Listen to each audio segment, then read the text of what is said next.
Hello बच्चों, नमस्कार, जय हिंद, वंदे मातरम। स्वागत है हमारे सभी सीए फाउंडेशन के स्टूडेंट्स का दिल की गहराइयों से।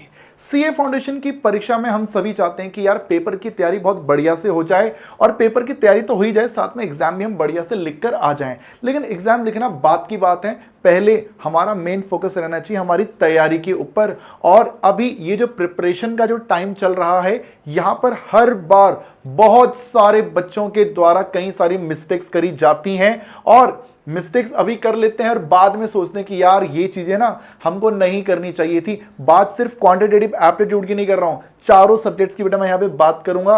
और ये ध्यान रखिएगा कि देखो अभी गलतियां सुधार ली, बाद में ये ना हो ना कि यार अब पछताए क्या फायदा जब चिड़िया चुग गई खेत। तो बात करेंगे उन मिस्टेक्स की जो स्टूडेंट्स के द्वारा करी जाती हैं। जैसे सबसे पहली जो एक कॉमन मिस्टेक है वो क्या है कि बच्चा सोचता है कि यार 1 महीने का टाइम बचा हुआ है और मैं जल्दी जल्दी से सभी जितने भी हमारे चैप्टर्स हैं उनके मैं वन शॉट देख लेता हूं, फटाफट से इनको ऊपर ऊपर से देख लेता हूं और अपना सिलेबस खत्म कर लेता हूं।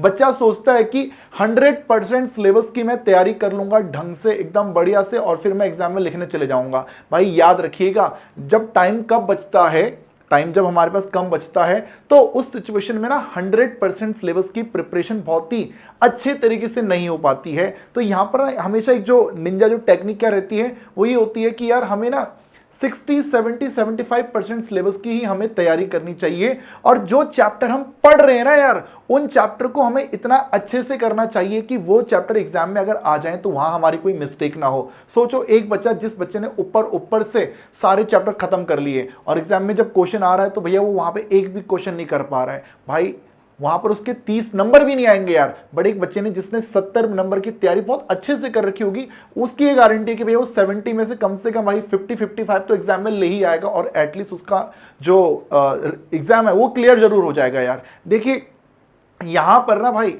क्वालिटी मैटर करती है क्वांटिटी से ज्यादा। आपको मालूम है कि सभी सब्जेक्ट्स बहुत ही कंसेप्चुअल हैं, यहां पर रट्टाफिकेशन बिल्कुल भी एप्लीकेबल नहीं है भाई।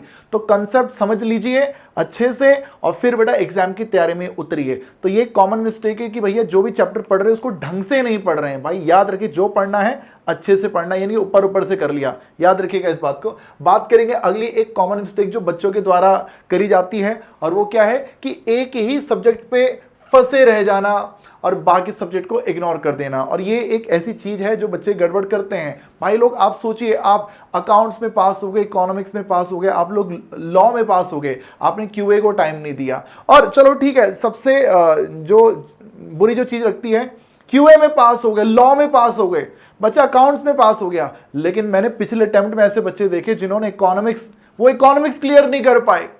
ऐसे कई बच्चे अभी भी लाइव क्लासेस में हमारे आते हैं। सोचिए इकोनॉमिक्स को आपने इतना हल्के में ले लिया भाई कि जो सब्जेक्ट आपका स्कोरिंग हो सकता था उसमें आपके पास होने के लाले पड़ गए। भाई एक ही सब्जेक्ट पे नहीं फंसे रहना है, आपको सभी सब्जेक्ट्स को इक्वली टाइम देना है, आवश्यकता के अनुसार टाइम देना है। जो वीक है उस पर फोकस करो, बहुत बढ़िया से फोकस करो। एग्जाम में बेटा चारों सब्जेक्ट मैटर करते हैं, ठीक है ना। 3 में 90 भी ले आओ, एक में फेल होगी तो बेटा सब मेहनत बेकार है भाई। तो इस बात को याद रखिएगा जी।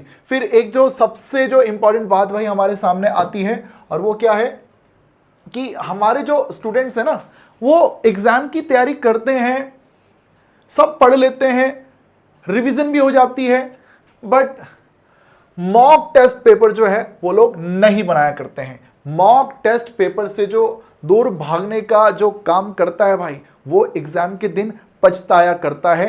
भाई लोग जैसे ही सिलेबस आपका ओवर हो जाए एग्जाम से पहले, हमेशा ये आप लोगों की कोशिश रहनी चाहिए कि कम से कम 3-4, ज्यादा की तो कोई लिमिट है ही नहीं, बट कम से कम 3 मॉक टेस्ट पेपर भाई आप लोग जरूर सॉल्व करो।